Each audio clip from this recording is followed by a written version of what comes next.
भीष्म जी ने शिखंडी को क्यों नहीं मारा? भीष्म जी कहते हैं दुर्योधन से, अपने भाई विचित्र वीर के विवाह के लिए काशीराज की कन्याओं का स्वयंवर में गया। वहां यह नियम था, जो सबसे पराक्रमी होगा वह उसे कन्याएं ब्याही जाएंगी। मैंने तीनों कन्याओं को रथ में बैठा दिया और सब राजाओं से कहा, महाराज शांतनु का पुत्र भीष्म इन कन्याओं को लिए जा रहा है। आप सब लोग पूरा बल लगाकर इन्हें छुड़ाने का प्रयत्न करें। सब राजाओं ने मुझ पर सब ओर से हमला किया। मैं अपनी बाण वर्षा कर सबको परास्त कर हस्तिनापुर में आ गया। भाई विचित्र वीर के लिए वे तीनों कन्याएं माता सत्यवती को सौंप दी। विवाह की तैयारी होने लगी तो काशीराज की सबसे बड़ी पुत्री अम्बा ने बड़े संकोच से कहा, भीष्म जी, आप शास्त्रों में पारंगत है, धर्म के रहस्य को जानते हैं। पहले मेरी धर्मानुकूल बात सुने, फिर जैसा ठीक लगे वैसा करें। पहले मैं मन ही मन राजा शाल्व को वर चुकी हूँ। उन्होंने भी मुझे पिताजी का ना पता होने पर पत्नी रूप में स्वीकार किया है। यह बात सुनकर भीष्म जी सत्यवती, मंत्रीगण, पुरोहितों की सहमति से अम्बा को जाने की आज्ञा दी। अम्बा वृद्ध ब्राह्मण और धात्रियों को साथ लेकर शाल्व के पास गई और कहा, महाबाहु, मैं आपकी सेवा में उपस्थित हूँ। शाल्व ने कहा, तुम्हारा संबंध पहले हो चुका है, अब तुम्हें पत्नी रूप में स्वीकार नहीं कर सकता। अब तुम भीष्म जी के पास ही चली जाओ, अतः अब तुम्हारी यहाँ इच्छा हो वहीं जाओ। अम्बा ने कहा, शत्रु दमन, भीष्म जी ने खुद आपके पास जाने की आज्ञा दी है। मैं निरपराध और आपकी दासी, मुझे मत त्यागे। मैं आपके सिवा और किसी भी को भी अपने मन में चिंतन में नहीं आने देती। अम्बा ने अनेक प्रार्थना की, मगर शाल्व को विश्वास नहीं हुआ और उसने अम्बा को त्याग दिया। यही सत्य अटल है, तो मैं जहाँ जहाँ जाऊंगी वहाँ संत जन मेरी रक्षा करेंगे, ऐसा अम्बा ने कहा। अम्बा नगर से बाहर आई और सोचा, मैं अभागन हूँ, कुटुंबियों से संबंध टूट गया है। शाल्व ने भी मुझे मेरा तिरस्कार कर दिया है। अब हस्तिनापुर भी वापस नहीं जा सकती। इसमें दोष तो मेरा ही है। मैंने ही समय पर शाल्व के लिए युद्ध के समय रथ से ना उतरकर गलती की, उसी का फल यह है। किंतु सारी आपत्ति भीष्म के ही कारण आई है, अतः अब तपस्या से या युद्ध के द्वारा मुझे उनसे बदला लेना चाहिए। अम्बा ने तपस्वियों के आश्रम गई। एक दिन परशुराम जी उस आश्रम में आए। उन्होंने अम्बा से पूछा, बेटी तेरा क्या काम है, बता तो। इस पर अम्बा ने सब घटनाओं का बारे में बता दिया। तब परशुराम जी ने कहा, मैं तुझे फिर से भीष्म जी के पास भेज दूंगा।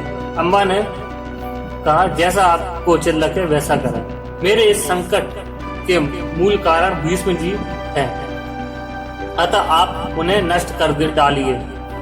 अम्बा के ऐसा कहने पर परशुराम जी अम्बा और ऋषियों के साथ लेकर कुरुक्षेत्र पहुंचे। वहां वे सत्यवती नदी के तट पर ठहर गए। परशुराम जी ने भीष्म जी को संदेश भेजा कि मेरा एक प्रिय कार्य कर दो।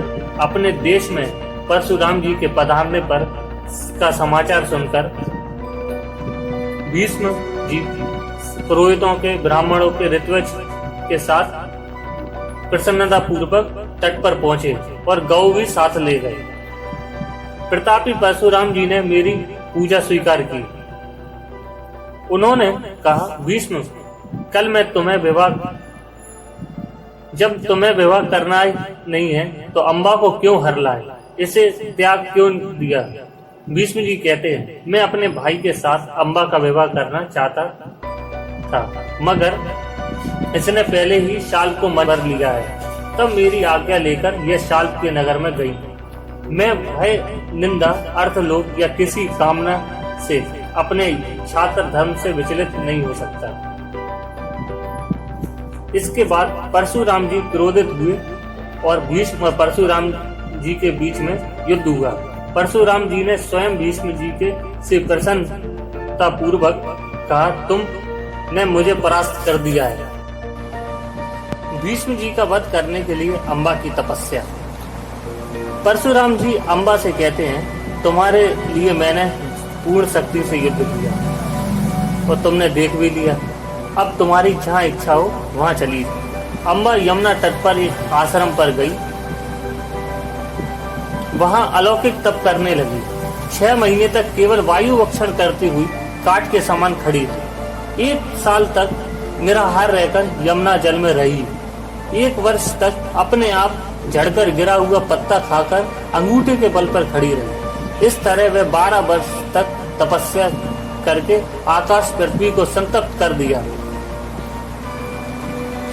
इस जन्म में भी उसे तप का आग्रह करते देख समस्त तपस्वियों ने उसे रोका और कहा कि तुझे क्या करना है।